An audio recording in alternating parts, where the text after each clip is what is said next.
ಮಜ್ಜಿ ಮಸಾಲ. ಎಂತ ಅಡಿಗೆಯ ರುಚಿಯಾಗೋ ರಹಸ್ಯವು 20 ರೂಪಾಯಿ.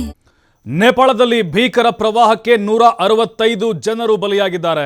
ಸಾವಿನ ಸಂಖ್ಯೆ ಕ್ಷಣ ಕ್ಷಣಕ್ಕೂ ಹೆಚ್ಚಾಗ್ತಾನೆ ಇದೆ. ನೋಡಿ, ಆರಂಭದಲ್ಲಿ 8 ರಿಂದ 9 ಸಾವು ಆಯಿತು, ಅದಾದ್ಮೇಲೆ 22, ಅದಾದ್ಮೇಲೆ ರಾತ್ರಿ 8 ಗಂಟೆ ಸುಮಾರು 50-60 ಆಗಿತ್ತು. ಈಗ ನೋಡಿದ್ರೆ ತ್ರಿಬಲ್ ಆಗಿದೆ, 165 ಬಲಿಯಾಗಿರುವುದು. ನೇಪಾಳ ಟಿಬೆಟ್ನಲ್ಲಿ ಅತಿ ಹೆಚ್ಚು ಸಾವು ನೋವಾಗಿದೆ. ರಕ್ಕಸ ರೂಪ ತಾಳಿ ಉಕ್ಕಿ ಹರಿದಿದೆ ನೇಪಾಳದ 2 ನದಿಗಳು. ಭೋಟೆ, ಕೋಸಿ, ತ್ರಿಶೂಲಿ ನದಿಗಳ ಅಬ್ಬರಕ್ಕೆ ಎಲ್ಲ ಸರ್ವನಾಶ ಕೊಚ್ಕೊಂಡು ಹೋಗ್ಬಿಟ್ಟಿದೆ. ಜನರ ಜೀವನ ಬದುಕು ಸರ್ವನಾಶ. ಮನೆಗಳು, ರಸ್ತೆ, ಸೇತುವೆಗಳು, ವಿದ್ಯುತ್ ಸ್ಥಾವರಗಳು, ದೊಡ್ಡ ದೊಡ್ಡ ಬಿಲ್ಡಿಂಗ್ಗಳು, ಬಸ್ ಸ್ಟಾಪ್ಗಳು, ವಾಹನಗಳು ಎಲ್ಲವೂ ಕೂಡ ನೀರು ಪಾಲಾಗಿದೆ. ನೋಡಿ, ಕೋಸಿ ನದಿ ಇದೆಯಲ್ವಾ, ಅದರ ಅಬ್ಬರ ರಕ್ಕಸ ರೂಪವನ್ನು ಪಡೆದಿದೆ, ಮತ್ತು ತ್ರಿಶೂಲಿ ನದಿಗಳು. ಬಟ್ ಇಲ್ಲಿ ನೀರ್ಗಲ್ಲು ಸ್ಫೋಟ ಆಗಿ ಈ ರೀತಿಯಾಗಿ ಅವಘಡ ಆಗಿದೆ.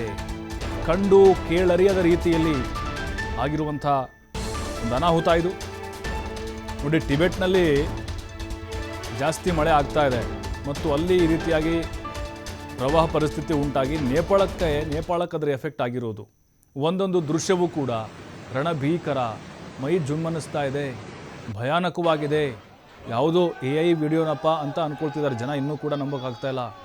ಸೇತುವೆಗಳು ನೋಡ್ತಿದ್ದ ಹಾಗೆ ಕೊಚ್ಕೊಂಡು ಹೋಗ್ತಿದ್ದಾವೆ. ಜನ ಜಾನುವಾರುಗಳು ಎಲ್ಲವೂ ಕೂಡ ವಸ್ತುಗಳಂತೆ, ಆಟಿಕೆ ಸಾಮಾನುಗಳಂತೆ ವಾಹನಗಳು ಕೊಚ್ಕೊಂಡು ಹೋಗ್ತಾ ಇದ್ದಾವೆ. ರಸ್ತೆಗಳು, ಹೆದ್ದಾರಿಗಳು ಕಾಣಿಸ್ತಾನೇ ಇಲ್ಲ. ನಿನ್ನೆ ಬೆಳಗ್ಗೆ ಎದ್ದಿದ್ದು ಇವತ್ತು ನೋಡಿದರೆ ರಸ್ತೆ ಇಲ್ಲ ಅಂತ ಅನ್ನಿಸ್ತಾ ಇದೆ. ಬೆಟ್ಟ ಗುಡ್ಡಗಳೇ ನಶಿಸಿ ಹೋಗ್ತಾ ಇದ್ದಾವೆ. ದೇವಸ್ಥಾನಗಳು, ಜೊತೆಗೆ ಅಲ್ಲಿ ವಾಣಿಜ್ಯ ಸಂಕೀರ್ಣಗಳು, ದೊಡ್ಡ ದೊಡ್ಡ ಸೇತುವೆಗಳು, 6 ಅಂತಸ್ತಿನ ಬಿಲ್ಡಿಂಗ್ವರೆಗೂ ಕೂಡ ನೀರಿನ ಅಲೆಗಳು ಬಂದಿದ್ದಾವೆ ಅಂತ ಹೇಳಿದ್ರೆ ಅದೆಷ್ಟರ ಮಟ್ಟಿಗೆ ಈ ರೌದ್ರ ರೂಪ ಪ್ರವಾಹ ಉಂಟಾಗಿದೆ ಅನ್ನೋದು ನಮಗೆ ಗೊತ್ತಾಗುತ್ತೆ. ಮೊದಲೇ ನೇಪಾಳ ಅಂತಂದರೆ ಕಣಿವೆ ಪರ್ವತ ಇರುವಂಥ ಪ್ರದೇಶ. ಬೆಟ್ಟದ ಇಳಿಜಾರಿನಲ್ಲಿ ದೊಡ್ಡ ಪ್ರಮಾಣದಲ್ಲಿ ನೀರು ಹರಿದು ಬಂದು ಈ ರೀತಿ ಸಮಸ್ಯೆಗಳಾಗಿದೆ.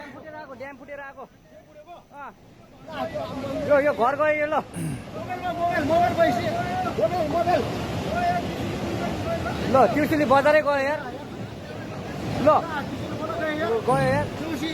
ओ ए सिलास यता यता आऊ, यता आऊ, यता यता